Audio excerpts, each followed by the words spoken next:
Keruntuhan moral ini akan membawa keluarga dan para pembunuhnya ke neraka. Arwah nenek-nenek moyang jatuh cedera. Semua air, sesajen, dan nasi tidak ada arti baginya. Dikutip dari Bhagavad Gita Adhyaya 1 Seloka 42.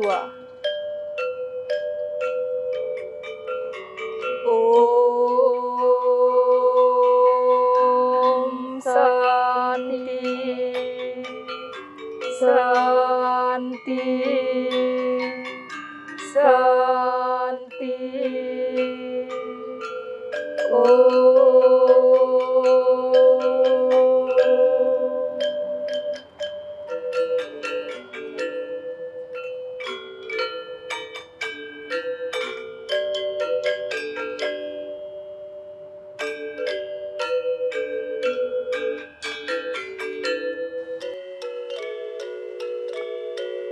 Om Swastiastu, Om Awigenamastu, Namo Sidam. Pemirsa di seluruh Nusantara, apa kabar? Semoga dalam keadaan sehat, berbahagia, dan senantiasa dalam lindungan Ida Sang Hyang Widiwasa. Senang sekali kita berjumpa kembali dalam acara Mimbar Agama Hindu bersama saya, Ninyoman Rawi Praba. Tema yang diangkat pada acara Mimbar Agama Hindu kita kali ini adalah mengenai 4 tingkatan hidup manusia secara Hindu atau yang dikenal dengan istilah catur asrama.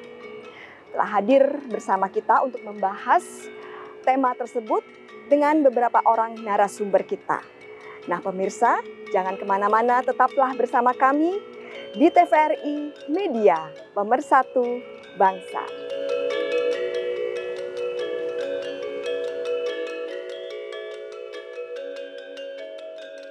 Ajaran agama yaitu selama kita hidup harus menjalankan ajaran yang disebut dengan catur asrama. 4 tingkatan hidup Brahmacari, Grihastha, Vanaprastha, dan Bhiksuka. Masa Brahmacari yakni masa belajar menuntut ilmu pengetahuan, gurun-gurun di dalam sila kerama diawali dengan upacara upanayana dan diakhiri dengan sama wartana. Masa Grihastha yaitu masa menjalankan tugas sebagai hidup berumah tangga, yaitu bagaimana, yaitu pelaksanaan dharma artha kama diusahakan dengan baik dan wajib melakukan upacara panciliyatnya yang ditandai dengan upacara dewa saksi, buta saksi, dan manusia saksi. Di dalam Manawa Dharma Sastra, tujuan perkawinan yaitu dharma sampati, praja, dan rati. Masa wana prasta adalah biksuka, adalah masa menggunakan dengan baik waktu sisa hidup mendalami mengamalkan ajaran agama secara utuh, sehingga setelah mengalami kematian kita akan mendapatkan kedamaian abadi, moksatem jagaditaya caiti dharma manunggaling kaula lan Gusti.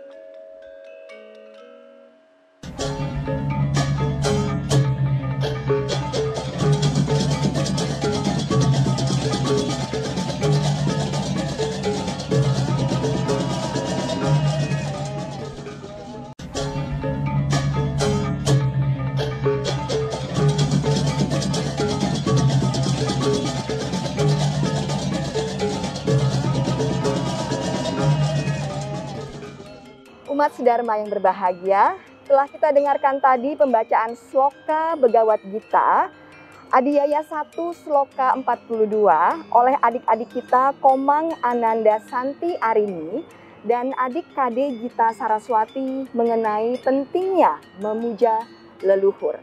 Karena sesuai dengan tema mimbar agama hidup kita kali ini, yaitu mengenai 4 tingkatan hidup manusia atau catur asrama. Nah, telah hadir di tengah-tengah kita narasumber kita yaitu Bapak Dr. Randus Ide Bagus Nugraha. Om Swastiastu, Pak. Om Swastiastu. Terima kasih telah hadir di acara mimbar agama hidup kita kali ini.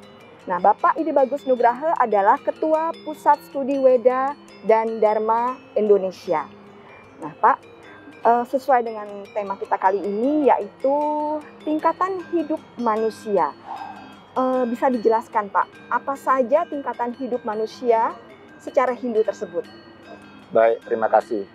Sebelum kita bicara tentang tingkatan hidup manusia, barangkali kita akan membahas sedikit bagaimana penemuan-penemuan para maharsi kita, penemuan-penemuan para leluhur kita, selalu mengajarkan kita bagaimana hidup berkesadaran, bagaimana kita menjalankan hidup ini supaya tercapai tujuan hidup, yakni ananda, kebahagiaan. Salah satunya lah catur asrama, 4 jenjang atau 4 tahapan dalam kehidupan ini. Para maharsi ini, para leluhur kita ini telah melakukan suatu perenungan yang mendalam bahwa dengan memperhatikan kejiwaan dan psikis manusia, maka dibagilah kehidupan ini menjadi 4 jenjang. Apa saja, Pak, tingkatan-tingkatan tersebut? Yang kita sebut dengan catur asrama. Nah, tujuan daripada catur asrama ini bagaimana tatanan kehidupan masyarakat, tatanan kehidupan sosial bisa berjalan secara harmonis satu sama lain. Yaitu pertama adalah Brahmacharya, yang kedua adalah Grihastha, yang ketiga adalah Wanaprastha, dan yang keempat adalah Biksuka atau Sannyasin atau sannyas. Nah, bisa dijelaskan, Pak? Boleh. Apa masing-masing tingkatan hidup tersebut? Brahmacharya ini kehidupan fase di mana masih masa anak-anak, kemudian remaja, di mana masa anak-anak dan remaja ini adalah energi mereka sangat luar biasa. Energi mereka ini yang perlu kita kembangkan, potensi-potensi yang mereka miliki perlu kita kembangkan.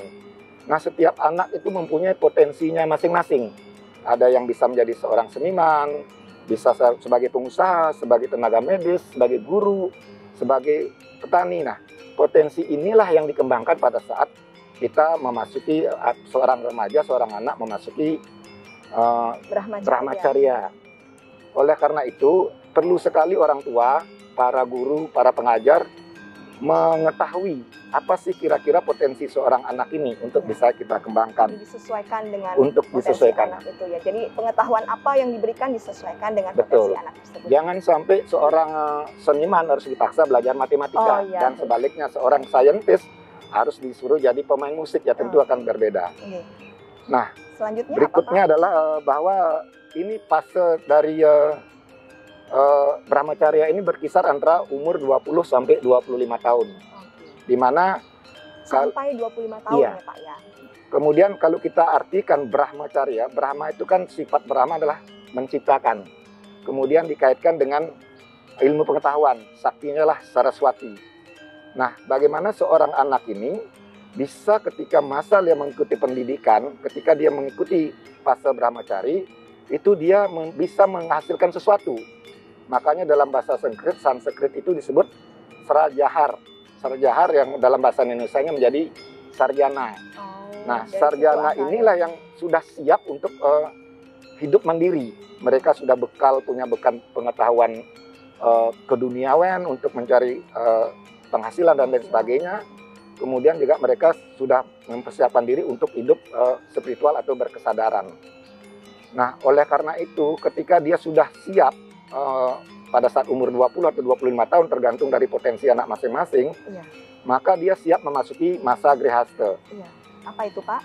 Grihastha ini adalah secara harfiah artinya Grihastha itulah berkomitmen untuk berkeluarga. Komitmen kepada istri, komitmen kepada putra-putri, tidak sekedar pada istri putra-putri tetapi pada seluruh keluarga dan seluruh masyarakat dan sosial lainnya. Nah, ini komitmen-komitmen ini dia sudah siap mandiri, lebih baik sudah punya rumah sendiri dan berpenghasilan sendiri, dan juga sudah siap untuk sukses secara holistik, sehat secara fisik, sehat secara mental, secara kemudian spiritual juga secara ya spiritual, Pak, emosional hidup juga berkecukupan, tidak saja untuk kepentingan diri sendiri dan keluarga, tetapi juga kepentingan masyarakat. Oh, kepada umat lainnya juga Nah, ya Pak ya. Oke, kemudian tingkatan yang berikutnya apa Pak? Tingkatan berikutnya adalah setelah Brahmachari Grihastha adalah Wanaprastha. Wanaprastha. Nah. Apa artinya Pak Wanaprastha? Wana itu kalau kita lihat bahasanya itu kan bisa diartikan hutan, bisa diartikan pepohonan yang besar-besar, bisa juga diartikan semak belukar. Nah, ketika seseorang telah memasuki Grihastha dan kemudian sudah cukup umur, anak-anak sudah dewasa, anak-anak sudah mandiri, sudah selesai juga pendidikannya, itu kalau warisan leluhur kita mengatakan itu berkisar antara mulai umur 50 tahun. Mulai umur 50 tahun lah seseorang itu menjalankan kehidupan Wanaprastha. Wanaprastha. Seperti apa Pak Wanaprastha kehidupan itu? Tadi artinya Wanaprastha. Wana itu artinya Hutan. hutan. Jadi Ya. hidup di hutan seperti itu Pak. Jadi bagaimana implementasinya dalam kehidupan kita di masa modern ini? Apakah kita harus pergi ke hutan atau seperti apa Pak? Ya, betul sekali. Jadi kalau kita melihat kehidupan zaman dulu memang mereka pergi ke hutan, melepaskan seluruh kewajiban tanggung jawab kepada keluarga dan anaknya dan pergi ke hutan untuk full time job, katakan seperti itu, untuk menjalani kehidupan spiritual. Memang pergi ke hutan. Tetapi dalam konteks kekinian tentu kita tidak bisa pergi ke hutan seperti itu. Karena di mana-mana sudah ada pembangunan dan lain sebagainya. Bisa diartikan pada saat kita menjalankan Wanaprastha ini, seseorang sudah mapan, kemudian sudah pensiun, bahkan bisa mengabdikan dirinya. Barangkali orang yang tinggal di kota besar bisa pulang ke kampung halaman untuk mencari ketenangan di sana. Tidak saja mencari ketenangan, tapi juga mengabdi kepada masyarakat. Melayani masyarakat, orang-orang yang membutuhkan. Lebih kepada masyarakat ya Pak ya, tidak hanya kepada keluarga seperti itu. Pada masa lampau sebetulnya guru-guru spiritual, guru-guru pendidikan itu adalah orang-orang yang pada saat menjalani kehidupan Wanaprastha, sehingga dia sudah mempunyai pengalaman yang sangat cukup, sudah mempunyai mengalami suatu kondisi guncangan yang macam-macam, sehingga dia siap memberikan solusi apa yang harus dilakukan ketika seseorang anak menghadapi suatu masalah. Selanjutnya apa Pak? Tingkatan yang keempat setelah Wanaprastha? Tingkatan yang keempat itu adalah biksuka. Apa itu biksuka Pak? Biksuka atau biksu ya, atau dalam terminologi Hindunya Sanatan Dharma itu lebih disebut sebagai sannyas. Jadi sannyas. Sannyas ini adalah lanjutan dari Wanaprastha, adalah fase yang terakhir. Fase yang terakhir di mana seluruh hidupnya betul-betul melepaskan diri dari keduniawian. Dia sudah tidak bisa lagi hidup mewah, materi tidak menjadi kebutuhan lagi. Tetapi materi itu menjadi sangat penting. Saya kira itu penjelasan singkat mengenai catur asrama. Iya Pak, baik Pak, terima kasih atas pembahasan catur asramanya tadi. Umat sedharma yang berbahagia, demikian tadi pembahasan kita mengenai 4 tingkatan hidup manusia atau yang dikenal dengan istilah catur asrama bersama dengan Bapak DRS Ide Bagus Nugraha. Terima kasih atas kehadirannya di acara Mimbar Agama Hindu kita kali ini, Pak. Ya, pemirsa yang berbahagia, selanjutnya kita akan dengarkan monolog dari Bapak DRS Iketut Budiase setelah yang berikut ini. Jangan kemana-mana, tetap bersama kami di TVRI, Media Pemersatu Bangsa.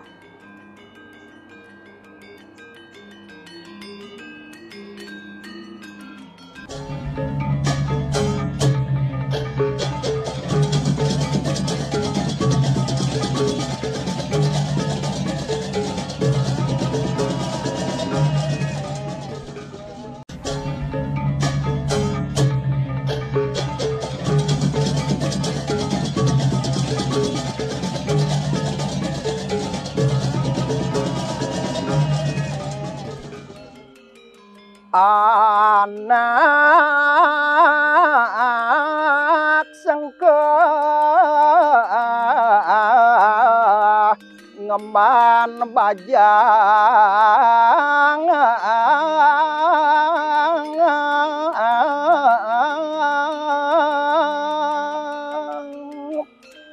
angde sekar sedang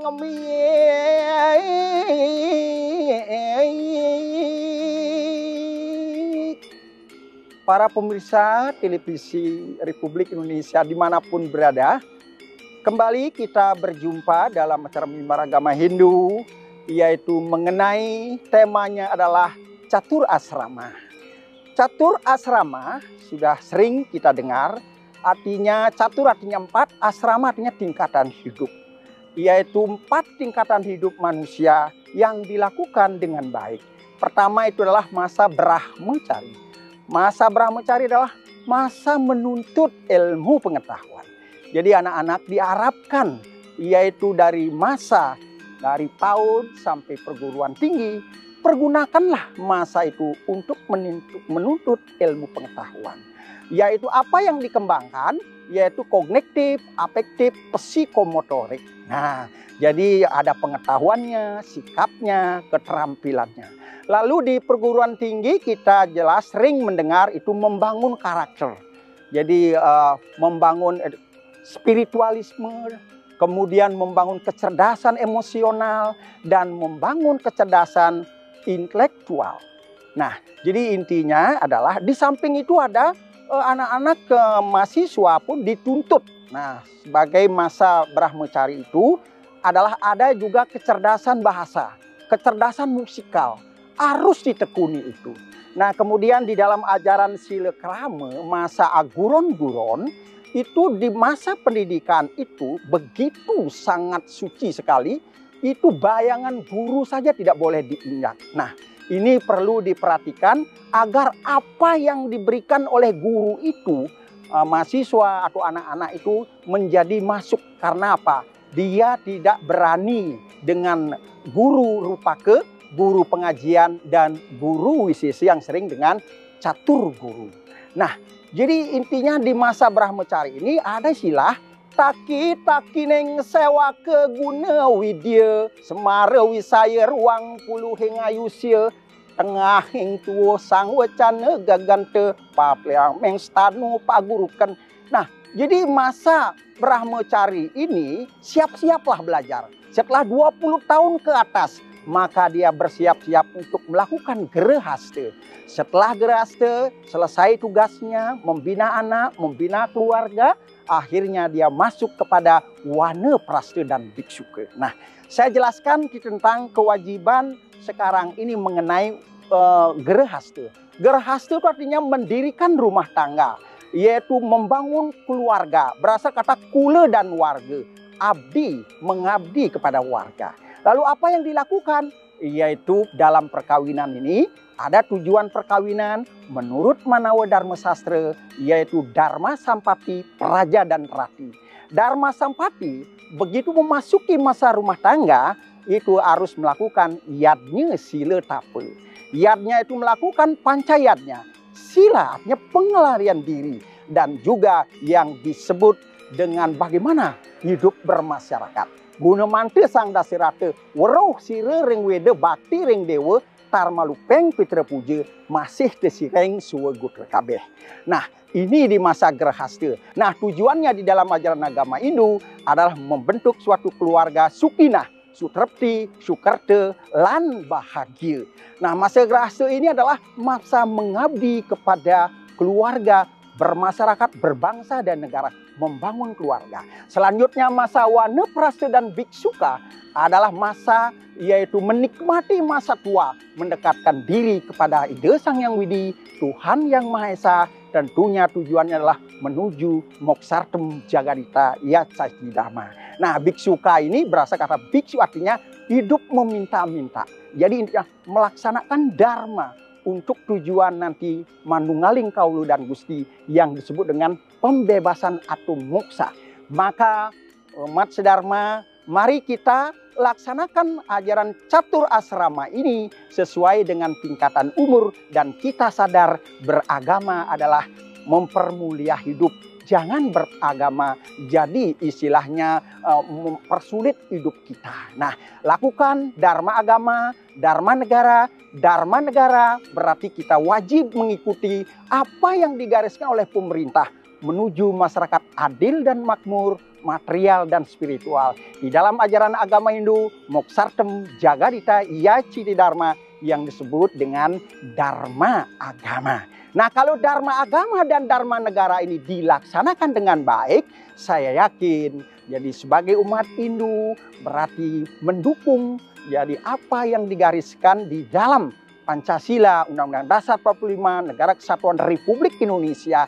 Inilah harapan kita membangun bangsa yaitu melalui tingkatan-tingkatan hidup. Baik para pemirsa, demikian dulu. Ya, lain kali kita sambung karena waktu. Kami akhiri dengan para mesanti. Om Santi Santi Santi. Semoga damai di hati, damai di dunia, damai selamanya.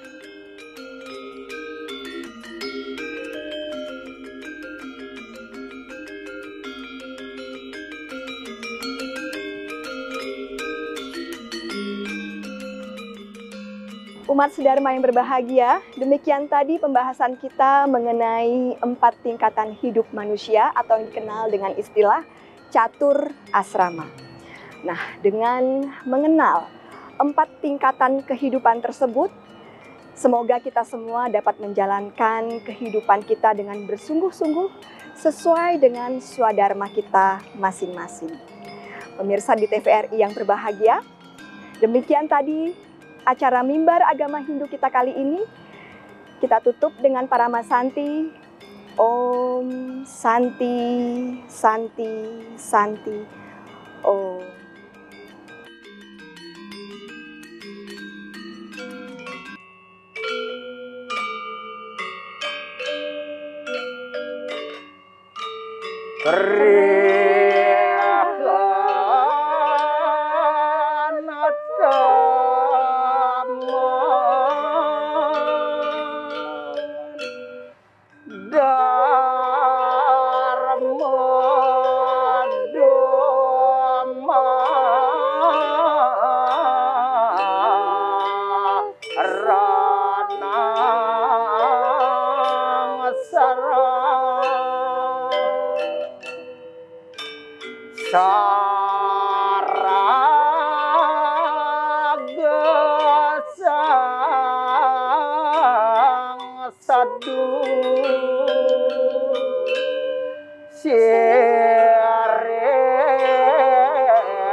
Dharma raksaka